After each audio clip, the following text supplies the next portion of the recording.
Let me introduce to you today's speaker, Brother Moinuddin Petiwala.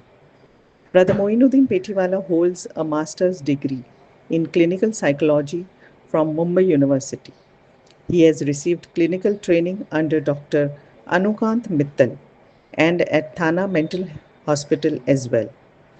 He has served at the Fazlani Foundation and is currently working as a drug treatment center counselor at GT Hospital, Mumbai, under the national program Minister of Health and Family Welfare. Since 2025, he has also been associated with Family First Guidance Center, conducting mental health awareness and substance use prevention workshops for youth. Not taking much time of yours, I move on towards Brother Moinuddin Petiwala. So here we will talk about some popular parenting styles जो world wide available है। तो यहाँ पर पहला एक parenting का style है जिसको हम कहते हैं अथॉरिटेटिव पेरेंटिंग स्टाइल, जो कि बेहतरीन बैलेंस पेरेंटिंग, जहाँ पर आप बच्चे को लव केयर अफेक्शन प्रोवाइड कर रहे हो, जहाँ पर बच्चे के डिसीजन को डिसिप्लिन किया जा रहा है, जहाँ पर उसके डिसीजन को रिस्पेक्ट किया जा रहा है, बच्चों को डिसिप्लिन सिखाया जा रहा है, जहाँ पर एक इंटरैक्शन हो रहा है, एक हेल्दी इंटरैक्शन हो रहा है बच्चे के साथ में। both the parents are available, both the parents are there on one platform, so इसको कहते हैं अथॉरिटेटिव पेरेंटिंग। अब इसके बाद में एक पेरेंटिंग स्टाइल है जिसको कहते हैं अथॉरिटेरियन पेरेंटिंग स्टाइल। बहुत सारे लोगों ने इसको एक्सपीरियंस किया होगा अपनी लाइफ में। अब अथॉरिटेरियन पेरेंटिंग स्टाइल के अंदर होता है बहुत स्ट्रिक्ट रूल्स, किसी भी चीज के लिए बहुत स्ट्रिक्ट रूल्स बना लेना, पेरेंट के और बच्चे के बीच में कनेक्ट नहीं होता, एक वार्मथ नहीं होती है, तो वो बच्चा जो है अकेलेपन का शिकार हो जाता है। उसके बाद में उसके अंदर रिबेलियन आ जाता है, आजकल बहुत ट्रेंडिंग है रिबेल किड। तो वो जो बिहेवियर आ जाता है बच्चों के अंदर, तो वो रिबेलियन का बिहेवियर आता है यहीं से, अथॉरिटेरियन पेरेंटिंग से। अथॉरिटेरियन पेरेंटिंग के अंदर पेरेंट सिर्फ एक्सपेक्ट करते हैं कि डिसिप्लिन हो, आप डिसिप्लिन रहो, आप गलत बात मत करो, आप बड़ों के सामने जवाब मत दो, लेकिन आप रीजन भी तो दो। आप बच्चों को रीजन नहीं बता रहे हो, आपने सिर्फ रिस्पॉन्सिबिलिटी थोप दी है। अथॉरिटेरियन पेरेंटिंग बहुत सख्त मिजाजी, बच्चे को परमिशन ही नहीं होती है कि वो अपने पेरेंट के साथ में जाकर के अपने इमोशन को शेयर करें, या कुछ उसने आज नया फील किया है तो वो जाकर के बात करें, क्योंकि उसको पता है कि अगर मैं गया और जाकर के मैंने बोला तो शायद अब्बू चिल्लाएंगे, या मैंने जाकर के आज बोला तो मम्मी शायद चिल्लाएंगी या डांट देंगी, या मेरे को फिर उस बिहेवियर को लेकर के थ्रू आउट टारगेट किया जाए। तो ये हो गया एक अथॉरिटेरियन पेरेंटिंग स्टाइल। उसके बाद में होते हैं परमिसिव पेरेंटिंग। परमिसिव पेरेंटिंग के अंदर क्या होता है कि पेरेंट जो है वो बहुत ही बच्चों के साथ में नरमी करते हैं कि नहीं नहीं, इसको आप जो है वो ज्यादा मारो नहीं, इसको जो है वो ज्यादा परेशान नहीं करो, इसको जो है वो ऐसे मत करो, मेरा बच्चा तो इतना ही पढ़ाई कर सकता है, मेरा बच्चा तो यही कर सकता है। तो इसके अंदर क्या हो जाता है, बहुत ज्यादा बच्चे को आप जो है लव प्रोवाइड कर रहे हो, विच इज ऑल्सो हार्मफुल। फिर उसके बाद में उसमें कोई डिसिप्लिन नहीं रहता इन चीजों में।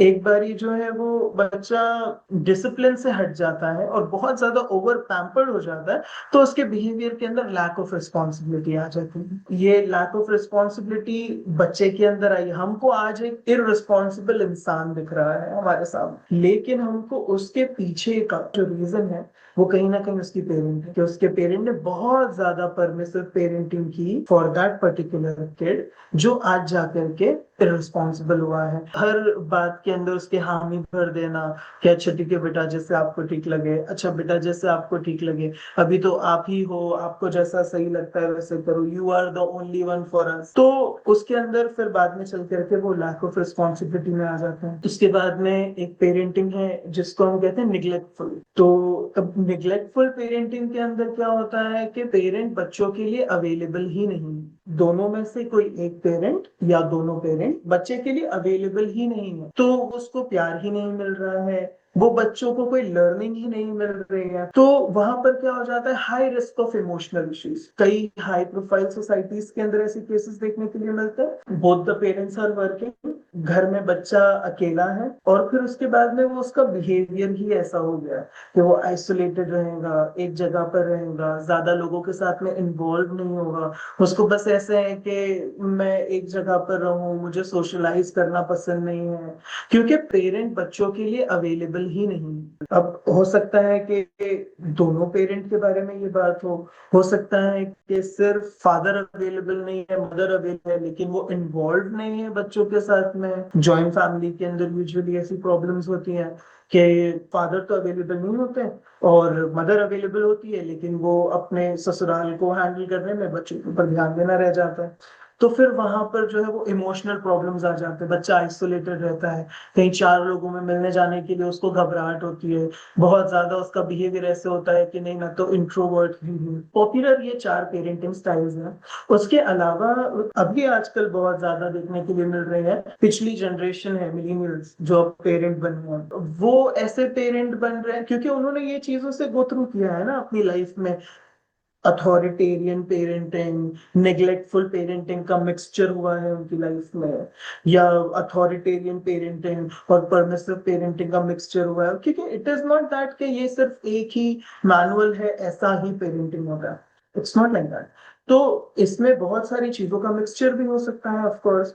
तो अब जिन लोगों ने इनमें से चीजें सफर करी है, वो अब जब खुद पेरेंट बने हैं, तो वो हो रहे हैं बहुत ज्यादा ओवर प्रोटेक्टिव पेरेंट। वो बस चाहते हैं कि हम जो रास्ता बता रहे हैं आप वो रास्ते को फॉलो करो, और आप जो है वो सक्सेसफुल हो जाओगे। एंड उसकी कौन गारंटी देता है कि सक्सेसफुल होंगे ही?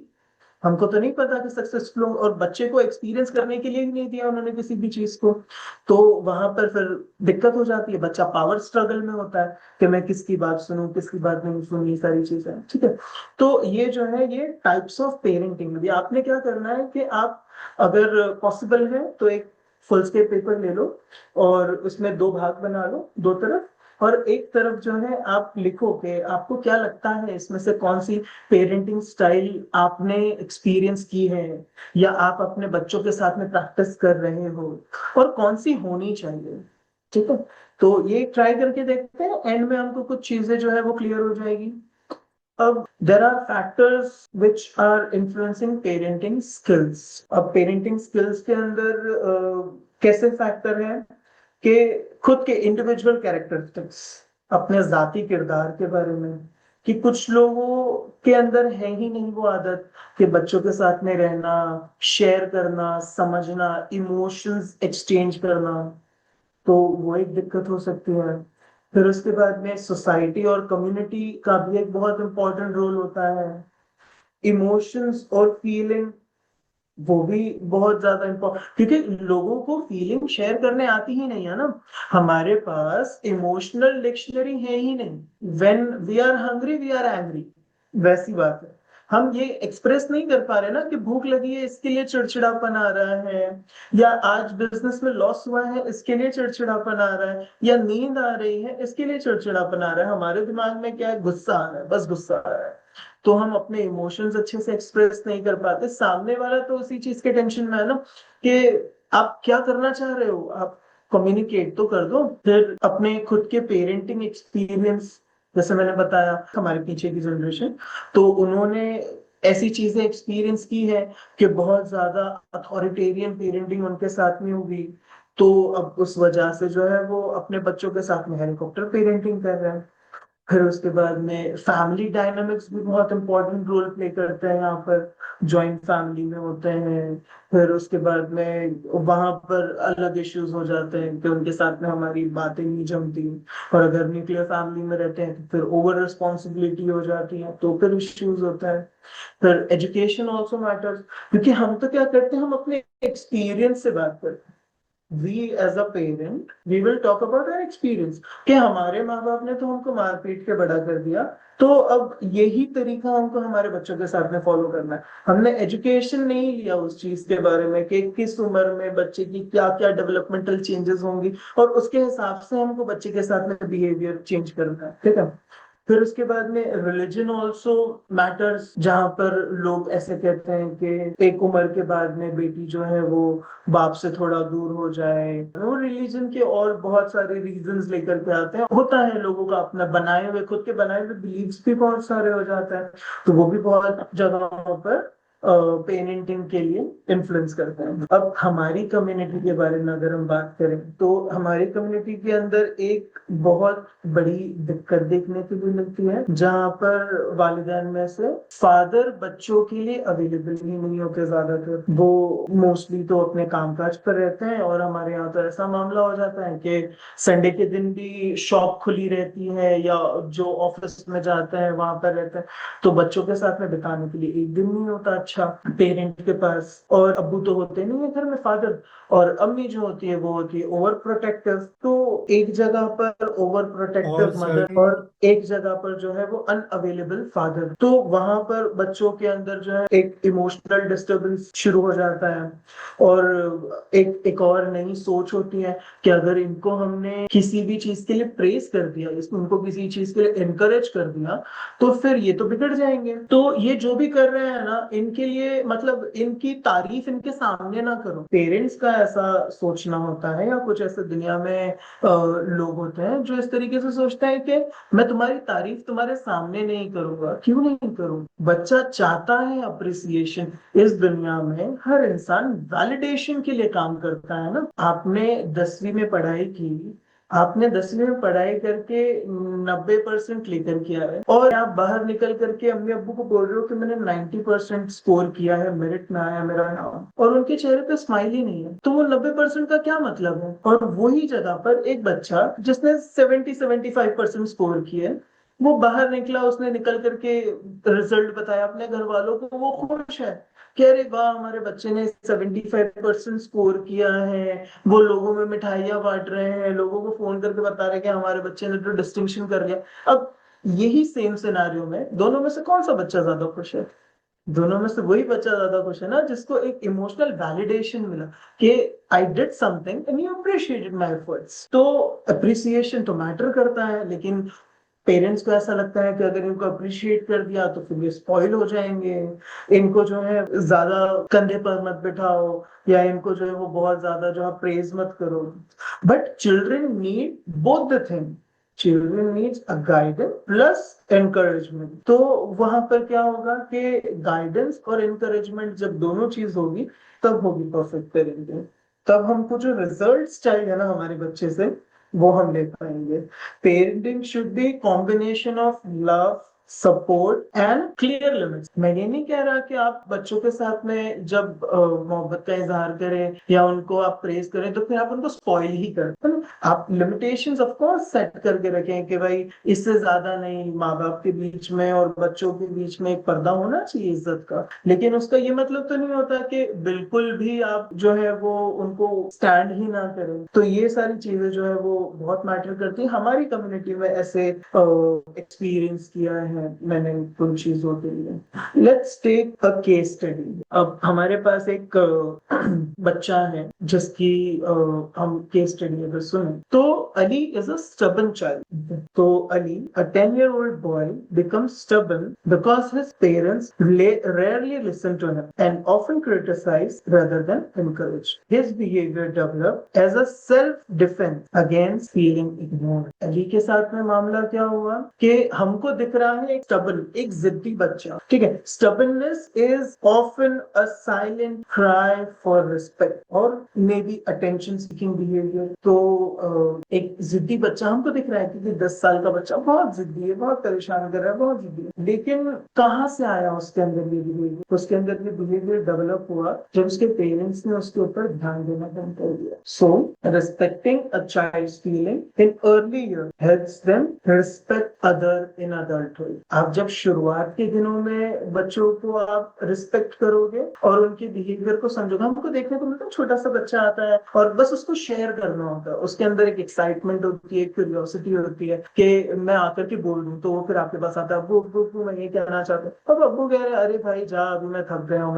मेरे पास टाइम नहीं, हाँ हाँ हाँ ऐसे करके अवॉइड कर देता है। तो ये आपने शुरुआत में कर दिया, अब ये बच्चे ने क्या किया, इस बिहेवियर को मॉडल कर दिया। अब जब वो बच्चा बड़ा होगा तो वो भी तो यही बिहेवियर को फॉलो करेगा ना, क्योंकि this is what he learn कि when you are uninterested you just हाँ हाँ करके खत्म कर दो इस चीज। तो this is what he is learning, this is what you are providing कि आप ये चीजों को सीखो। ठीक है, तो ये स्टबन बिहेवियर जो है वो शुरुआत से ही बच्चों के अंदर आ जाता है। ठीक है, अब हम जो है अटैचमेंट स्टाइल्स के ऊपर बात करेंगे। ठीक है, दो तरीके की अटैचमेंट स्टाइल्स होती हैं, तो एक होती है सिक्योर अटैचमेंट और एक होती है इनसिक्योर अटैचमेंट। अटैचमेंट क्या होता है, अटैचमेंट इज अ फीलिंग। ठीक है, हमको अपने पेरेंट्स से या हमको अपने बच्चे से एक अटैचमेंट की फीलिंग होनी चाहिए। तो एक सिक्योर फीलिंग होती है, एक इनसिक्योर फीलिंग होती है। अब सिक्योर फीलिंग के अंदर क्या होता है कि बच्चा जो है वो बच्चे को ऐसा एनवायरनमेंट प्रोवाइड किया जाता है जहाँ पे उसके लिए एक सेफ्टी हो, उसके डिसीजंस को वैल्यू मिले, उसको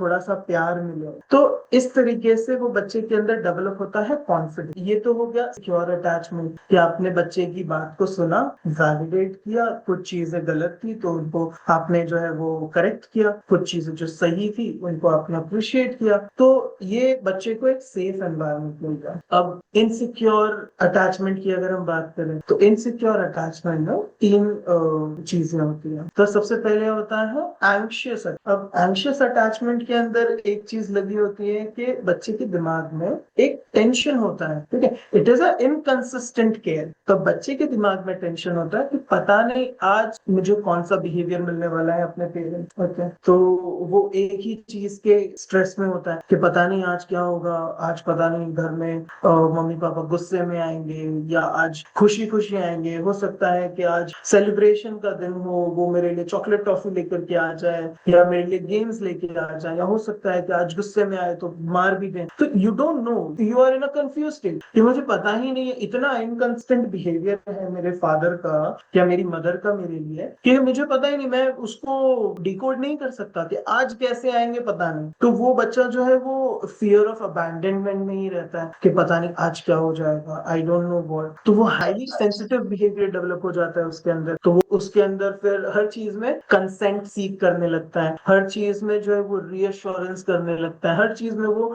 वैलिडेशन ढूंढने लगता है कि चलेगा ना, ऐसे किया तो चलेगा ना, पक्का ना, क्योंकि पता है ना देयर इज एंजाइटी, अगर मैंने ऐसे किया तो पता नहीं मम्मी चिल्लाएंगी तो नहीं, आई डोंट नो मैं ये कैसे बताऊं। नॉर्मली ऐसे घर के रिश्तों के अंदर भी होता है, ऐसे सास बहू वाले रिश्तों के अंदर भी कि पता नहीं है कि आज सास का मूड अच्छा होगा या खराब होगा, तो आपको पता ही नहीं है ना। तो वो बेचारे उसी चीज के अंदर स्ट्रेस में होते हैं कि आज खाने की तारीफ होगी या आज खाने की प्लेट मुंह पे मार दी जाएगी। तो वो एक होता है एंग्शियस अटैचमेंट। फिर उसके बाद में होता है अवॉइडेंट अटैचमेंट। अब अवॉइडेंट अटैचमेंट के अंदर होते हैं इमोशनली निग्लेक्ट, कि आप कोई भी चीज कर रहे हो तो आपको उसके लिए निग्लेक्ट किया जा रहा है, वैलिडेशन नहीं मिल रहा है, एक डिस्टेंस आ रहा है रिलेशनशिप के अंदर। उसके अंदर बच्चे जो है वो अपने लिए इंडिपेंडेंस ढूंढने लगते हैं, क्योंकि पता है पेरेंट तो जो है वो इंटरफेयर करेंगे नहीं। अगर मुझे कोई भी चीज करनी है तो my parents are not there for, तो वो फिर अपने लिए एक इंडिपेंडेंट बिहेवियर बना लेते हैं कि ठीक है मैं I will do things by my self only. फिर उसके बाद में होते हैं डिसऑर्गेनाइज अटैचमेंट स्टाइल। अब डिसऑर्गेनाइज अटैचमेंट स्टाइल के अंदर कई बार ऐसा देखा गया है कि ट्रॉमा इन्वॉल्व होता है, एज इन के पेरेंट ने खुद अपने चाइल्डहुड में कुछ ऐसी चीजें एक्सपीरियंस की है जो वो अब अपने बच्चों के ऊपर पास ऑन करता है। तो हमको पता नहीं होता ना कि इसके ऊपर कैसा रिस्पॉन्स आएगा। It is more like anxious attachment, but anxious attachment के अंदर जो है वो इनकंसिस्टेंसी होती है और यहाँ पे ट्रॉमा बहुत होता है। तो वो sometimes close closeness, sometimes distance. तो वो उनको अगर ऐसा लग रहा है कि इन चीजों के लिए मुझे मेरे पेरेंट ने अवॉइड किया था, तो now I will give respect उन चीजों की मेरे बच्चों के लिए, और इन चीजों के लिए मेरे पेरेंट ने मुझे एक्सप्लॉइट किया था, तो अब मैं भी उनको एक्सप्लॉइट करूं। तो ऐसी बहुत सारी चीजें जो है वो अटैचमेंट स्टाइल्स के अंदर देखने के लिए है। अब जब हम पेरेंटिंग स्टाइल के बारे में चीजों को समझते हैं, जब हम अटैचमेंट स्टाइल के बारे में समझते हैं, तो हमको ये समझने की जरूरत है कि एम्पैथी जो है वो बहुत ज्यादा जरूरी है। तो एम्पैथी को किस तरीके से हम समझेंगे, अब मैं थोड़ा सा एक छोटा सा एग्जाम्पल दे देता हूँ एम्पैथी के लिए, कि लोगों को समझ आ जाए कि what is the difference between sympathy and empathy. So empathy is something जहां पर आप ये कह सकते हो कि आई एम विथ यू, मैं आपके साथ हूँ, आई एम विथ यू। ऐसे हम कहते हैं ना एम्पैथेटिक अप्रोच के अंदर के दूसरे के शूज में अपना पैर रख करके देखना, या उनकी सिचुएशन पे खुद खड़े रह करके देखना, तो उसको कहते हैं एम्पैथी। और सिंपैथी के अंदर क्या होता है, I feel bad for you, so you are not there with me, you feel bad for me. Okay, so this is the difference between sympathy and empathy. तो यहाँ पर जो है हमको सिंपैथी नहीं जतानी है ना अपने बच्चों के साथ में, हमको एम्पैथेटिक अप्रोच के साथ में आगे बढ़ना है। तो यहाँ पर जो है वो क्या करना है कि उनकी बातों को सुनना है। अब बच्चों को क्या चाहिए कि कोई हमको समझे, ये नहीं कि हम जब भी आपके पास आए तो आप कोई ना कोई करेक्शन लेकर के आ जाओ कि नहीं नहीं ऐसे नहीं वैसे। आप पहले कनेक्शन तो बनाओ, it is connection before correction.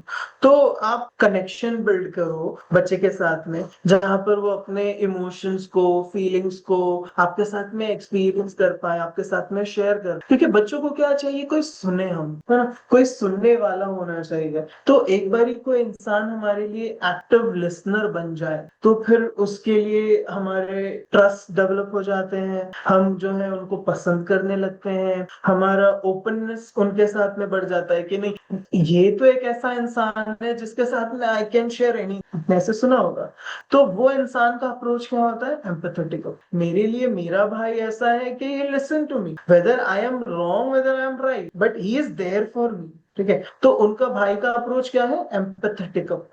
तो उसी तरीके से हमारे बच्चे को ये फील होना चाहिए कि my father is there for me, my mother is there for me. तो वो जो एक अप्रोच हमारी तरफ से जाएगा कि अच्छा ठीक है आज क्या हुआ बताओ, what is going on with you बताओ। तो जब ये सारी चीजें हम अपने बच्चों के लिए प्रोवाइड करेंगे एम्पैथेटिक अप्रोच के साथ में, तब हमको उनकी तरफ से जो है वो रिसीविंग एंड के ऊपर रिस्पेक्ट मिलेगी। ठीक है, एम्पैथी और डिसिप्लिन दोनों चीजों का एक कॉम्बिनेशन बनता है, उससे बनती है हेल्दी रिश्ते। ओके, थोड़ा सा टेक्निकल चलते हैं। अब यहाँ पर पेरेंट्स को समझ आ जाएगी ये चीजें, जिनको अभी अभी बेबी डिलीवर हुआ है, वहां से आखिर तक की चीजों को एक्सप्लेन कर देते हैं एक छोटा सा। ये बहुत टेक्निकल चीज है, अगर समझ आए तो बहुत बढ़िया है, नहीं तो आप जो है ये पार्ट को रिपीट कर लेना, एक बारी और सुन लेना, कहीं और पर ऑनलाइन अपलोड होगा तो हम यहाँ पर बात करेंगे स्टेजेस ऑफ डेवलपमेंट की, जहां पर ये जो एज इसके अंदर लिखी है, it is approximate age, it is variable, आगे पीछे होती है।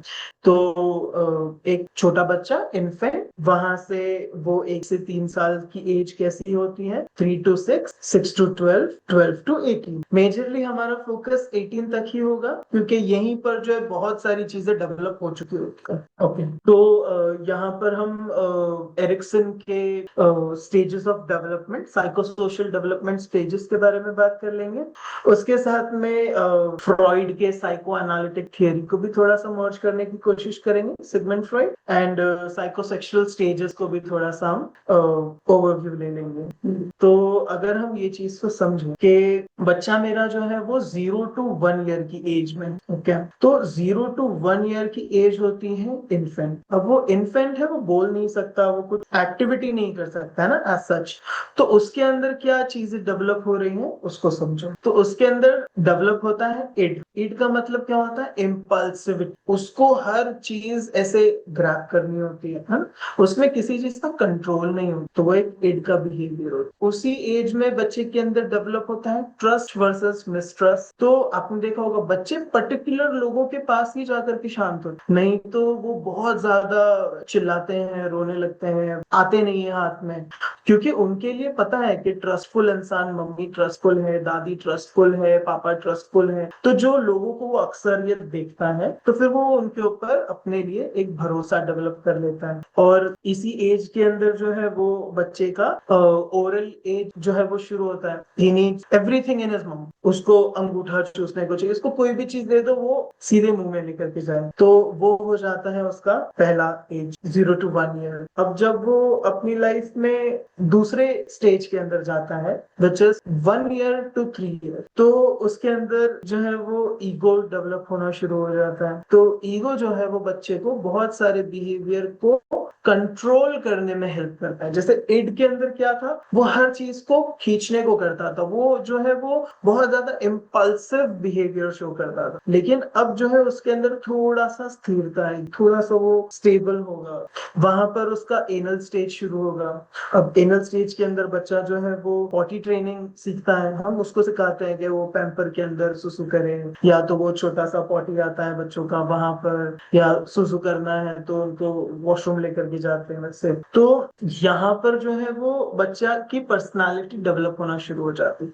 जैसे मैंने बताया कि एवरी मिनट बहुत हजारों लाखों न्यूरल वायरिंग चल रही होती है, तो वहां पर पर्सनालिटी डेवलप होना शुरू हो जाती है। अब वो पर्सनालिटी डेवलप कैसे हमको देखने को मिले, अब ये तो मैं कह रहा हूँ, आपको एक्सपीरियंस करना है कि मेरा 1 साल से 3 साल के बीच का बच्चा है और मुझे देखना है कि इसकी पर्सनालिटी कैसे डेवलप हो रही, तो वो मॉडलिंग करते हैं। जो हम करते हैं वो करते हैं। हमने देखा होगा कि हम बच्चों को देख करके टंग बाहर निकालते हैं तो वो भी टंग बाहर निकालते हैं, हम देख के स्माइल करते हैं तो वो भी स्माइल करते हैं, हम रोने का जेस्चर करते हैं तो वो भी रोने का जेस्चर करते हैं। तो क्या होता है कि वो मॉडलिंग करना, उनके अंदर बिहेवियर डेवलप होना अब शुरू हो गया है। और फिर उसके बाद में क्या हो रहा है कि वो इंडिपेंडेंस भी अब सीख रहे हैं, मतलब खुद के वेट के ऊपर खुद बैठ पा रहे हैं अभी बैलेंस लेकर के, या फिर अब धीरे धीरे जो है वो चलना शुरू कर दिया है या चलना सीख रहे हैं। और उस एज के अंदर बच्चा अपने लाइफ के अंदर आगे और नई एक्सपीरियंसेस लेना शुरू कर देता है। फिर उसके बाद में उसकी लाइफ के अंदर 3 years to 6 years का एक टेन्योर आता है, जहां पर उसका फैलिक स्टेज शुरू हो जाता है, जहां पर वो सुपर ईगो डेवलप होने के स्टेज पर पहुंचता है आगे चल करके। और फिर उसके बाद में वो अपनी, अगर बॉय है तो वो अपनी मम्मी को ज्यादा प्रोटेक्ट करेगा, अगर गर्ल है तो वो अपने फादर को बहुत ज्यादा प्रोटेक्ट करेगी। वो बिहेवियर्स उसके अंदर आने शुरू हो जाते हैं। फिर उसके अंदर क्या हो जाता है कि इनिशिएटिव वर्सेस गिल्ट, ये सारी चीज। अब इनिशिएटिव वर्सेस गिल्ट के अंदर क्या हो जाता है कि बच्चे जो है वो अब समझने लगे हैं कि हमको किस तरीके से आप ट्रीट कर रहे हो। तो अब आपको टैग नहीं लग, अब आपको बच्चे को टैगिंग नहीं कर, अरे ये तो बेवकूफ है, इसको तो अक्ल नहीं है, ये तो बहुत ढीला है, इससे तो नहीं होगा, मेरा बच्चा तो बहुत कमजोर है, ऐसे नहीं। उनको बिल्कुल भी टैगिंग नहीं करनी, उनकी क्रिएटिविटी को सपोर्ट करना है कि अच्छा what creative you are looking for, ठीक है। तो हमको क्या करना है, उनकी क्रिएटिविटी को समझना है, टैगिंग नहीं करनी। फिर उसके बाद में उनका एक स्टेज आता है which is 6 year to 12 year। बच्चे जो है अब इस एज में जाकर के समझने लगे हैं सुपर ईगो क्या होता है। तो फिर वो आपसे जो है वो सीख करते हैं कि आप वैलिडेशन दो, आप जो है वो मेरी अचीवमेंट को रिकॉग्नाइज करो। If I am doing something और आप मुझे अगर उसके लिए चिल्ला रहे हो या मार रहे हो, तो when I am doing something great तो उसके लिए आप मुझे वैलिडेशन भी। तो वो एज के अंदर जो है वो बच्चा नई नई चीजों को सीखने की कोशिश करता है कि now I will learn everything, मुझे अप्रिसिएशन चाहिए, या अभी मेरे स्कूल के अंदर ग्रेड्स अच्छे आने से है। फिर उसके बाद में स्टेज आता है which is 12 year to 18 year। तो वहां पे identity versus role of confusion के स्टेज में आ जाता है। It is very beautiful teen. तो अब क्या होता है कि इस टीनेज के अंदर बच्चा जो है इस कंफ्यूजन में होता है कि मैं हूँ क्या, क्योंकि अगर वो खेल रहा है तो घर वाले कहते हैं कि तुम बच्चे नहीं हो, बच्चों की तरह क्या खेल, और अगर लेट्स से कि कुछ ऐसा कोई चीज कर रहा है जो उसकी उम्र को नहीं सूट करती, तो फिर लोग कहेंगे कि बहुत बड़े हो गए हो तुम तो, है ना। तो वो उसी चीज के रोल ऑफ कंफ्यूजन के अंदर रहता है कि भाई मैं हूँ क्या, तो वो खुद को डिस्कवर कर रहा होता है उसी एज के अंदर। वो उसी एज के अंदर ये को समझने की कोशिश कर रहा है कि what will be my future में आगे चल करके मुझे क्रिकेटर बनना है, सीए बनना है, डॉक्टर बनना है। यही एज हो 12 ईयर्स टू 18 ईयर्स, जहाँ पर बच्चे को हमको बहुत ज्यादा इनकरेज करना चाहिए कि आप एक्स्ट्रा करिकुलर एक्टिविटी के अंदर एंगेज हो जाओ, या आप जो है ऐसी चीजों को सीखो, या एक बार एक्सप्लोर कर लो। उसको एक्सप्लोरिंग एज भी कहते हैं। बहुत सारी जगहों पर हम देखने के लिए मिलता है कि बच्चे फिर नई चीजें कहीं जाकर आते हैं, कोई कैंप में जाकर आते हैं, कोई तो फिर उनका बिहेवियर चेंज हो जाता है कि मुझे तो ऐसा लगता है कि मुझे डॉक्टर बनना चाहिए क्योंकि मुझे लोगों को हेल्प करना है। तो वो उन्होंने कुछ एक्सपीरियंस किया, on the basis of that experience children is saying कि मुझे तो ये करना है। But that is not the only thing. जब उन्होंने कोई और नई चीज एक्सपीरियंस की तो अब उनको अब सीए भी बनना है। उन्होंने कोई नई चीज एक्सपीरियंस की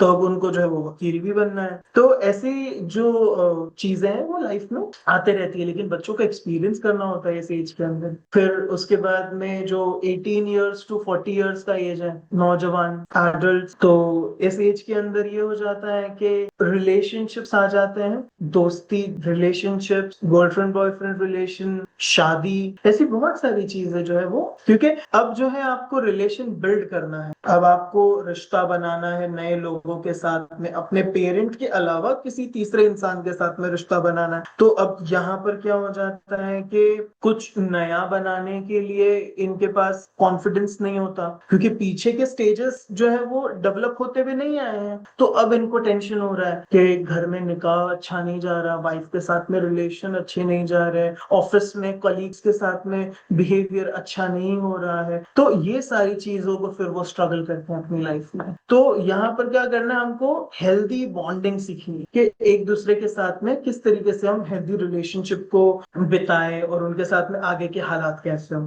फिर उसके बाद में जब मिडिल अडल्ट हो जाता है, which is 40 to 65, तो अब आपको क्या करना है कि अब आपको खुद के बारे में सोच लिया, आपने खुद के बारे में आपने जो है वो from the age of 1 to 40 सोच लिया। अब आप 40 क्रॉस कर चुके हो। Now you think about next generation, now you think about society, what you can contribute to society. तो उसके अंदर आ जाता है कि आप एक अच्छी सेटिस्फाइड लाइफ आपने जी है। Now you contribute for your next generation, make something for them. आपको देने की भावना आ जाए, you just accept this behaviour. आपने बहुत सारे ऐसे लोग देखे होंगे कि बस वो उनमें से अपनी अनाही नहीं खत्म हो रही, नहीं नहीं, it is about now, it is okay ना, आपने इट इज अबाउट मी में अपने जीवन निकाल लिया, now it is about your next generation, so let them do something. और फिर उसके बाद में इंटीग्रिटी वर्सेस डिस्पेयर, तो वहां पर तो फिर आपने सरेंडर ही कर देना है कि ठीक है, what ever it is, I lived my life happily, so now I don't have any guilt. तो आप जो है खुशी खुशी रह लो। या तो फिर कुछ ऐसे लोग होते हैं जिनको गिल्ट ही होता है कि हमने तो कुछ बनाया नहीं, हमने ये नहीं किया, हमने वो नहीं किया,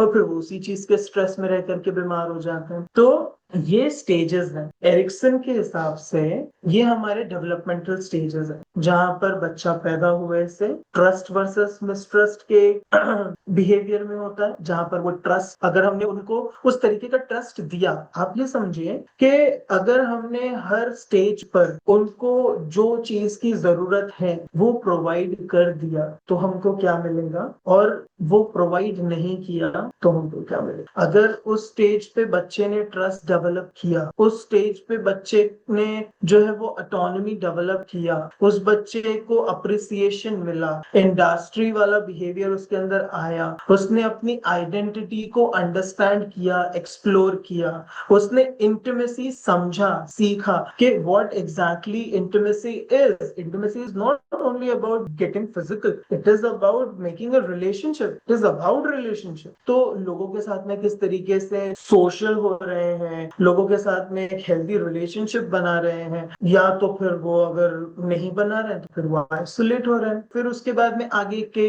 जनरेशन को आप किस तरीके से कंट्रीब्यूट कर रहे हैं, आप किस तरीके से अपनी पूरी लाइफ जर्नी को अंडरस्टैंड करके अब खुश हो रहे हैं। तो इन चीजों से हमको क्या सीखने के लिए मिलता है कि क्या क्या बच्चे के स्टेजेस को रिक्वायरमेंट है, वो चीजें हमको प्रोवाइड करनी है। And it is not something which is very costly. किसी को ट्रस्ट देना किसी को वैलिडेशन देना, किसी को एडवाइस देना, किसी को गाइडेंस देना, इसके पैसे तो नहीं लगते।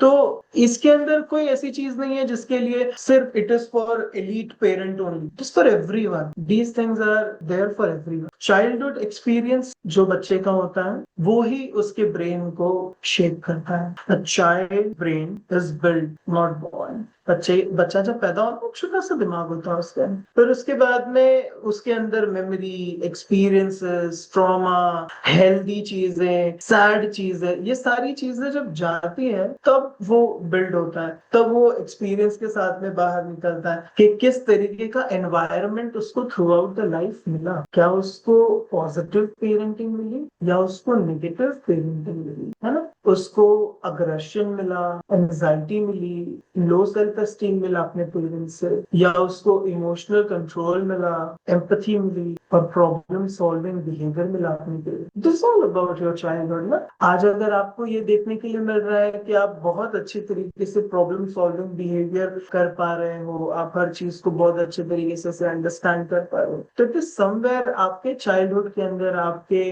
पेरेंट ने आपको वो चीजें अवेलेबल कराई जिन चीजों की वजह से आज आपका प्रॉब्लम सॉल्विंग इतना अमेजिंग हो गया है। या अगर आपको ये देखने को मिल रहा है कि कोई एक इंसान बहुत ज्यादा अग्रेसिव रहता है, बहुत ज्यादा एंशियस रहता है और बहुत इरिटेबल बिहेवियर है, तो समवेयर उसके चाइल्डहुड के अंदर नेगेटिव पेरेंटिंग की झांकी देखने के लिए मिलेगी। ठीक है। So what do we need to understand? Authoritative parenting एक बैलेंस के साथ में, secure attachment style, empathetic approach और providing things according to developmental stage. आपने चीजें बहुत जल्दी ही बच्चे को प्रोवाइड कर दी तो भी वो एक्सप्लॉइट हो जाएगा। आपने जब जरूरत है तब नहीं प्रोवाइड की, तब फिर वो चीजें डिले हो जाएगी। तो जब जब जो जो स्टेज पे जिन चीजों की रिक्वायरमेंट है उन चीजों को तब तब अवेलेबल करना है। हम आज देखते हैं कि 2 साल का बच्चा नहीं हुआ, आपने उनको फोन दे दिया, फिर आपका बच्चा जो है कोई एक ऐसा बिहेवियर आपको दिखा रहा है जो आप एक्सपेक्ट नहीं कर रहे हो। आपको ऐसे लग रहा है कि ये क्यों बार बार अपने जेनिटल्स को हाथ लगा रहा है, या ये क्यों ऐसे अजीब तरीके से बिहेव कर रहा है, या ये क्यों घर में नाच रहा है, हमारे घर में तो नमाज सलात का बड़ा माहौल है, या ये क्यों इस तरीके से बिहेव कर रहा है, गाली गलौज कर रहा है, गंदी बातें कर रहा है। क्योंकि आपने ही तो दिया ना उसके हाथ में फोन। आपको पता है कि एक बारी मेरे बच्चे के अंदर मेच्योरिटी आ जाए, वो सही गलत का फर्क समझ पाए, तब मैं उसको चीजें अवेलेबल कर दूं। आपने पहले अपनी जान छुड़ाने, खुद अवेलेबल नहीं रहने के लिए बच्चे को फोन दे दिया हाथ में, टैबलेट दे दिया हाथ में, लैपटॉप दे दिया हाथ में, इंटरनेट का एक्सेस दे दिया। अब बहुत सारे पेरेंट की इन चीजों के ऊपर ऐसे रहते हैं कि स्कूल की पूरी पढ़ाई फोन पर आती, अग्री फोन पर आती है, नॉट डिनाइंग द फैक्ट, लेकिन स्कूल की पढ़ाई इंस्टाग्राम की रील पर नहीं आती है, स्कूल की पढ़ाई यूट्यूब के शॉर्ट्स पर नहीं आती है। वो बच्चा अगर उन चीजों को एक्सेस कर पा रहा है तो somewhere we are lacking, right. तो हमको पॉजिटिव पेरेंटिंग पर ध्यान देना है। Parenting is not a joke, it is a life long procedure जो हमको हमेशा निभाना है। तो ये चीजों को समझने की थोड़ी सी जरूरत है। अब कुछ प्रैक्टिकल टिप्स जो है फॉर पेरेंट्स, हमको क्या करना है कि स्मॉल डेली स्मॉल हैबिट के अंदर चेंजेस कर। आप थोड़ा सा बच्चे के साथ में क्वालिटी टाइम बिता लें, थोड़ा सा उसके बिहेवियर को अप्रिशिएट कर दें कि this is good, this is not good, you should improve in a particular manner. क्योंकि आप तो बड़े हैं ना, आपको एक्सपीरियंस है कि आगे चल करके क्या हो सकता है, लेकिन आप उसको रोक करके उसका एक्साइटमेंट खत्म ना करें। आपने ये करना है कि ठीक है आप इसको ऐसे नहीं ऐसे करके देख लो, क्योंकि तुम एज अ पेरेंट तो अवेलेबल हो ना उनके लिए, तो फिर ये सारी चीजें कर सकते हैं। फिर बहुत ज्यादा इंपॉर्टेंट होता है मॉडलिंग। बच्चा पेरेंट के बिहेवियर को मॉडल करता है। तो आप अगर अपने बच्चे से एक्सपेक्ट कर रहे हैं कि तुम 5 टाइम नमाज पढ़ो, तुम जो है वो कुरान हाफिज बन जाओ, तुम जो है वो अपने बिहेवियर के अंदर चेंजेस ले आओ, तुम जो है वो दिन में ये करो, तुम स्पोर्ट्स करो, तुम जो है वो डॉक्टर बन जाओ, आपकी एक्सपेक्टेशन ठीक है, जो कि मुझे नहीं लगता प्रैक्टिकल है। आपकी एक्सपेक्टेशन और आप कर क्या रहे हो उसके अगेंस्ट। आप कहते हो बेटा नमाज पढ़ो और आप बैठ करके देख रहे हो टीवी। आप कहते हो कि बेटा आप जो है वो कुरान हिफ्ज करो और आपने जिंदगी में किसी दिन कुरान का एक पेज खोल करके देखा भी नहीं। आप कैसे एक्सपेक्ट कर सकते हो? बच्चे तो मॉडलिंग सीखता है ना, तो whatever you are expecting from your child, आप पहले खुद मॉडल तो करके दिखाओ उसको। आप घर में अगर चाहते हो कि आपका बच्चा आपसे बात करे, जनाब से बात करे, तो आप अपनी जोजा से आपसे बात करो, बच्चा भी आपसे बात करेगा। हम क्या कहते हैं, ए सुन इधर आ। अब वो बच्चा जब 1 साल का होता है तो उसके अंदर क्या, उसने क्या मॉडल किया आपने देखा होगा। बहुत तोतली जबान में बच्चे ऐसे कहते हैं ए तुम इधर आ, क्योंकि अब्बू को वही देखते हुए सुना है ना उन्होंने। तो उनके अंदर यही एक बिहेवियर है कि अगर किसी को बुलाना है, जैसे अम्मी को बुलाना है, तो अब्बू तो ऐसे ही बुलाते हैं, तो मैं भी ऐसे ही बुलाऊंगा तो शायद अम्मी देखेगी। तो मॉडलिंग करते हैं बच्चे। तो अगर चाहते हैं कि हमारे बच्चों के अंदर ये ट्रेट्स आए, तो उन चीजों को पहले खुद मॉडल करके दिखाना होगा उनको। पेरेंट्स को खुद के इमोशंस के बारे में पहले रेगुलेशन लेनी होगी, अगर जरूरत है तो काउंसलिंग लेनी होगी, थेरेपी लेनी होगी, ताकि पेरेंट को पहले खुद इमोशनल स्टेबिलिटी तो हो। Because parenting is a task, it is not something which is very easy. अगर आप खुद ही अपने आप के अंदर स्टेबल नहीं हो, आपको ऐसा लग रहा है कि इमोशनल इम्बैलेंस हो रहा है, तो फिर आप बच्चे को कैसे संभालोगे? उसके बिहेवियर को कैसे अंडरस्टैंड करोगे? आप कैसे प्रोवाइडर बनोगे? तो खुद को इमोशनली जो है वो साउंड रखना बहुत ज्यादा जरूरी है पेरेंट को। अब इस सेशन को हम कंक्लूड करेंगे। It is not just one day thing कि आपने बच्चे के साथ में थोड़ा सा वक्त बिता लिया और अब जो है आप वो बरी जिम्मा हो गए। इट इज नॉट समथिंग कि मैंने तुमको अच्छी स्कूल में पढ़ा दिया, मैंने तुम्हारे लिए ट्यूशन लगवा दिए, मैंने तुम्हारे लिए रोटी कपड़ा मकान घर एसी खुद का रूम टैब आईफोन पता नहीं क्या क्या चीजें अवेलेबल करा दी। It is not about that. Parenting is not expensive. It is not about कि आपने खर्चा कर दिया और आपने अपने आप को उन चीजों से बरी कर लिया कि मैं I am the provider. You have to provide emotion, love, care, affection, emotional support, availability, guidance, ये सारी चीजें अवेलेबल करानी। इट इज अबाउट कि आप वहां पर मौजूद हो physically, emotionally, mentally. It is not that कि आपने बस कह दिया और फिर आप अपनी जिम्मेदारियों से बरी हो गए। तो बहुत जगहों पर जब पेरेंट्स के साथ में ये चीजें देखने के लिए मिलती है कि love without discipline leads to weakness and discipline without love leads to fear. तो बैलेंस करके चलना है कि आपको लव भी प्रोवाइड करना है, डिसिप्लिन भी प्रोवाइड करना है। बच्चों को जो है वो ये दोनों का बैलेंस जब हम देंगे तो वो स्ट्रॉन्ग होंगे, रिबल नहीं होंगे, रेजिलियंट होंगे। उनके मॉरल ग्राउंड पर जो है उनको चीजें समझ आए कि किस तरीके से हमको कंट्रीब्यूट करना है in a society. They will not mean कि they will think about themselves only, now they will think about society because they have empathetic approach which they receive, they have kindness, they have active listening which they receive, so they are modeling everything which they receive from their parents. So raising children with empathy, respect and guidance, we build a strong future for families and community. So kids के behavior को देख करके सीखते हैं। So today's parenting is tomorrow's society. And यहाँ पर जो है वो हम सेशन को एंड करेंगे। अगर किसी को क्वेश्चन आंसर लेने। अस्सलाम वालेकुम वरहमतुल्लाहि वबरकातुहू। वालेकुम अस्सलाम वरहमतुल्लाहि वबरकातुहू। और मैं माइक में क्वेश्चन पूछ सकती हूँ, that will be more comfortable actually. जी जी पूछिए। एक्चुअली मैंने फैमिली फर्स्ट पे कॉल किया था तो उन्होंने कहा था Q&A का सेशन रहेगा। तो मेरा बेटा जो है वो 10th स्टैंडर्ड में है, 15 इयर्स का।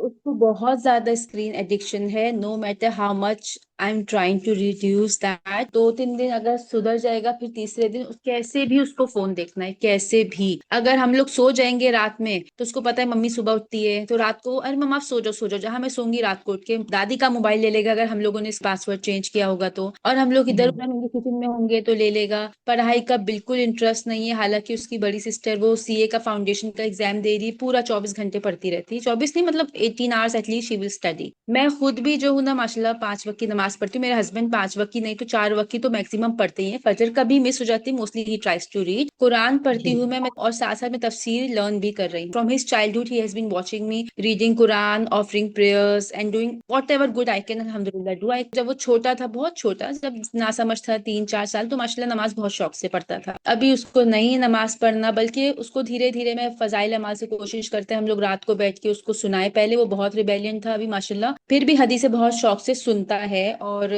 याद करता है। जो बचपन में मैंने बताई थी ना, वो मुझे बताता है मम्मा आपने मुझे ये बताया था, मुझे आधा याद है। बट स्टिल उसको पढ़ाई का शौक नहीं, नमाज पढ़ेगा नहीं। रोज हाफिज जी आते हैं, रोज मेरा और उसका स्ट्रगल होता है हाफिज जी के पास भेजने का उसको। What he wants to do, या तो मोबाइल खेलने मिलेगा, अगर मैं उसको बोलूं बेटा आपका मोबाइल टाइम सिर्फ 1 घंटा भी नहीं मिलेगा, वो जाके सो जाएगा, बुक नहीं खोलेगा, पढ़ेगा नहीं, पढ़ना नहीं। उसको एक स्ट्रगल होता है उसको पढ़ाना। यू अंडरस्टैंड हाउ डिफिकल्ट, मतलब at least I don't want him to pass with flying colours, but at least 70+ नहीं तो 65+, चलो ठीक है, at least he should not fail. This is what my approach is. मगर वो मेरा तो एकदम बिगेस्ट एनिमी होता है, because I want to discipline him कि आप बेटा फोन आपने 1 घंटा देख लिया बस, तो वो इतना रिबेल हो जाता है।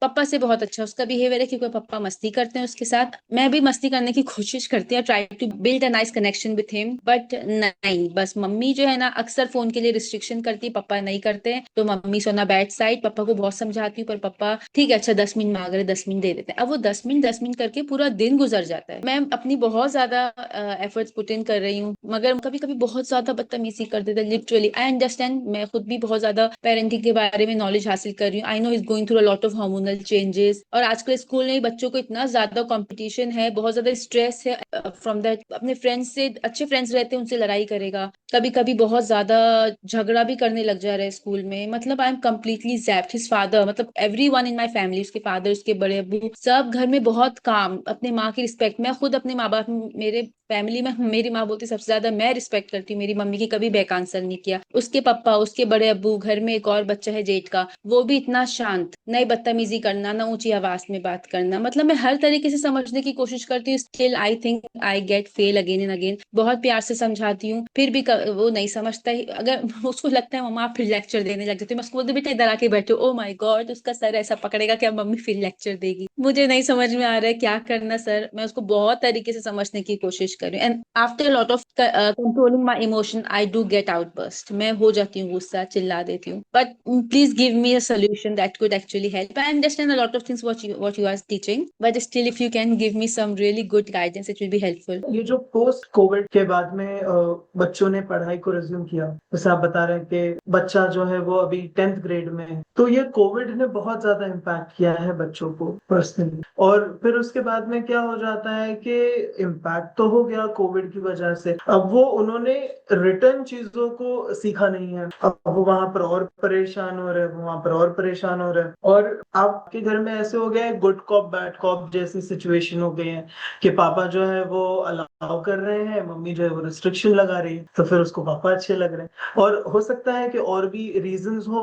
तो हम किसी काउंसलर के पास जाकर के इस चीज के लिए बात कर सकते हैं कि बच्चे का बिहेवियर एक्चुअली अगर बहुत ज्यादा डिस्टर्बिंग है, उससे फोन ले लेने से या उसको किसी चीज का रिस्ट्रिक्शन लगाने से अगर वो वायलेंट हो रहा है, तो फिर हमको उस चीज के लिए ज्यादा फिक्र करने की जरूरत है। तो मैं तो आपको ये सजेस्ट करूंगा कि आप एक बारी किसी काउंसलर के पास या साइकोलॉजिस्ट के पास जाकर के इन चीजों को डिस्कस कर लें, अपने बच्चे को ले जाकर के इवैल्यूएट करा लें कि क्या एग्जैक्टली दिक्कत है। क्योंकि वो अगर नहीं शेयर कर पा रहा है तो फिर there has to be something कि भाई क्या चीज है जो उसको पढ़ाई के लिए दूर कर रही है। उसके स्कूल में कोई चीज का इशू चल रहा है या उसको ऐसी ही पढ़ाई करना नहीं पसंद है ना। यू डोंट नो, आपके एक्सपेक्टेशन है, मैं रियलिटी की बात कर रहा हूँ। आप एक्सपेक्ट कर रहे हो कि आपने ऐसा किया, आप बहुत अच्छे थे, आपकी फैमिली में ऐसे लोग हैं, आपके रिश्तेदारों के बच्चे ऐसे, लेकिन हर इंसान तो एक जैसा नहीं होता। वहां पर हर किसी का बिहेवियर अलग होता है, हर बच्चे का बिहेवियर अलग होता है। तो मैं तो आपको ये सजेस्ट करूंगा कि या आप हमारे फैमिली फर्स्ट में आकर के एक बार मुलाकात करके जाए, या आप आपके बच्चे की स्कूल के काउंसलर के साथ में एक बार रिपोर्ट लें, उससे डिस्कस करें कि भाई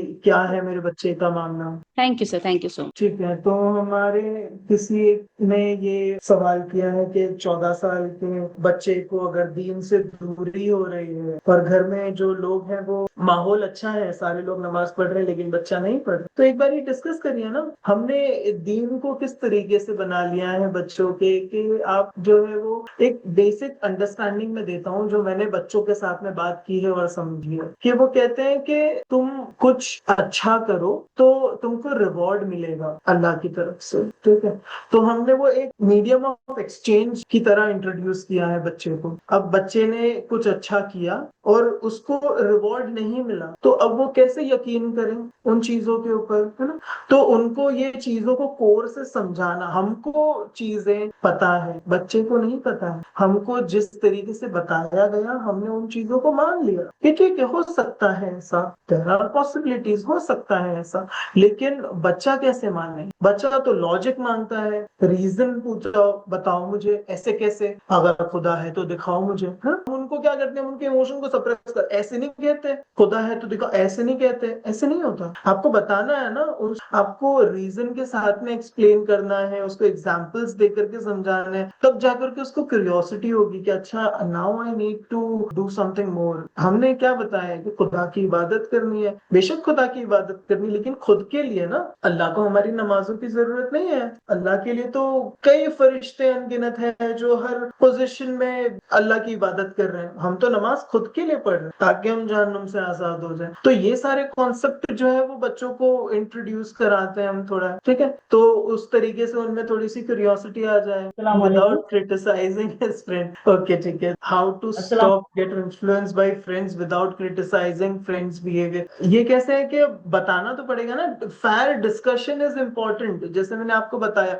it is in attachment style, कि आपका बच्चा आपके साथ में जब अटैच है तो वो आपके साथ में डिस्कस करेगा कि मेरे दोस्त का ये बिहेवियर है और इसको किस तरीके से आप देख रहे हो। जब उसका ट्रस्ट होगा आप पर, तब वो आपको एडवाइजर समझेगा। बच्चे दोस्त की बात मानते हैं, पेरेंट की नहीं, क्योंकि दोस्त वैलिडेशन देते हैं। दोस्त कहते हैं कि नहीं ठीक है, तूने जो किया वो बिल्कुल सही किया, ठीक है, आई सपोर्ट यू। हम नहीं कहते अपने बच्चे को आई सपोर्ट यू, हमको तो लगता है हम कहेंगे आई सपोर्ट यू तो पता नहीं वो ऐसे क्रिमिनल तो ना हो जाए, कुछ सपोर्ट ही नहीं करना है हमको। Whether he is doing right और wrong, you guide them, but say I am there for you ना, वी डोंट सपोर्ट। तो वहां पर एक अगर फेयर डिस्कशन हो तो शायद एक बच्चे को अपने फ्रेंड के बारे में अपने पेरेंट्स से डिस्कस करने के लिए आसानी हो जाए। जी बिल्कुल, के पेरेंट का बहुत ज्यादा रोल होता है, क्योंकि हम ही होते हैं ना प्रोवाइडर बच्चों को, कि हमने वक्त से पहले फोन इंट्रोड्यूस करा दिया, हमने वक्त से पहले चीजें इंट्रोड्यूस करा दी, और अब जब उसके कॉन्सिक्वेंसेस आ रहे हैं तो फिर हम घबरा रहे हैं कि क्या करें। तो थोड़ा उन चीजों को समझना है। ये जो सवाल है ये मेरा बहुत फेवरेट सवाल है, how much fathers input needed in childrens life. मुझे लगता है Sorry to जितना interrupt, brother. Can we have this last question? We are running yes short of time. Yes, Jazakallah. तो जितना इम्पोर्टेंस मदर का होता है, इक्वली ही इम्पोर्टेंस फादर का होता है। इट इज नॉट दैट कि आप प्रोवाइडर हो और आपको सिर्फ पैसे दे करके वहां से निकल जाना, ठीक है। तो बहुत ज्यादा इम्पोर्टेंट रोल होता है both the parent for a good parenting, ठीक है। तो हम जो है ये सेशन को क्लोज करते हैं आज, और इंशाल्लाह आगे भी ऐसे सेशन होते रहेंगे इनसाइट पर, और वहां पर जो हम ये चीजों को कंटिन्यू करेंगे। अस्सलाम वालेकुम रहमतुल्लाहि व बरकातुहू। Walaikum assalam warahmatullahi wabarakatuh. Jazakallah khairan, Speaker Moinuddin Petiwala, and to the participants for being with us for 1.5 hours. Also for the ones who joined in late, let me again introduce Family First Guidance Center. It is a guidance center that is in South Mumbai, located inside Jama Masjid. And herein we have is family counseling, mental health counseling, marital counseling, substance abuse counseling, and financial counseling. Along with that, we also have matrimonial services. So if you need anything, you are in crisis, or you know somebody who's in crisis and needs help on these topics, kindly get connected to us, Family First Guidance Center. And inshallah, keep in touch with us. We will be coming up with many more such events and webinars offline and online. Jazakallah khairan kasira once again to one and all, and to the speaker.